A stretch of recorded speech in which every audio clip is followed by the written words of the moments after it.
بسم اللہ الرحمن الرحیم۔ السلام علیکم دوستو، میں امید کرتا ہوں کہ آپ تمام حضرات بخیر ہوں گے۔ دوستو،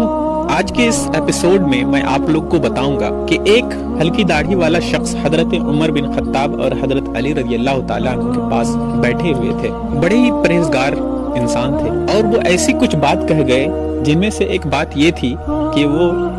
بغیر وضو کے نماز پڑھتا ہے۔ تو اس بات کو سنتے ہوئے حضرت عمر بن خطاب رضی اللہ تعالیٰ عنہ نے اس کو سزا دینے کی کوشش کی، لیکن حضرت علی رضی اللہ تعالیٰ عنہ نے اس کو سزا دینے سے روک دیا۔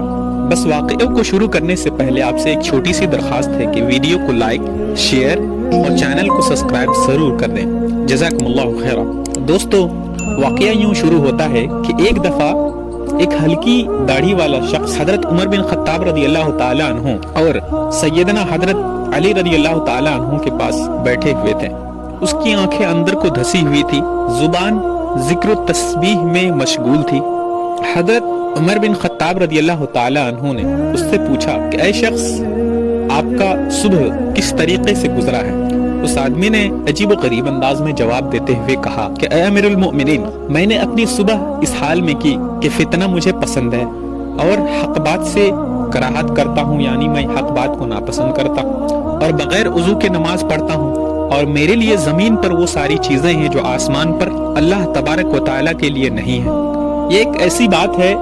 جس سے ایک پکے اور سچے مومن کو ان ساری باتوں کو سننے کے بعد غصہ آ جائے گا۔ اسی طرح ان ساری باتوں کو سن کر حضرت عمر بن خطاب رضی اللہ تعالیٰ عنہ بہت زیادہ طیش میں آ گئے،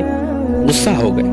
اور اس آدمی کو پکڑ کر سخت سزا دینے لگے۔ تو حضرت علی رضی اللہ تعالیٰ عنہ ہنستے ہوئے کہا، اے امیر المؤمنین، یہ شخص جو بھی کچھ کہہ رہا ہے اور جیسا کہ اس نے کہا ہے کہ وہ فتنے کو پسند کرتا ہے، تو اس سے اس کا مطلب فتنہ نہیں ہے، اس سے اس کا مراد مال و اولاد کا فتنہ ہے، جیسا کہ اللہ تبارک و تعالی نے قرآن کریم میں فرمایا مال و اولاد کو فتنہ کہا گیا۔ قرآن کے سورہ انفال میں آیت نمبر 28 میں اللہ تبارک و تعالی فرماتا ہے انما اموالکم و اولادکم فتنہ، کہ بلا شبہ تمہاری مال، تمہارے اولاد فتنہ ہے۔ اور حق کو ناپسند کرنا، تو اس سے مراد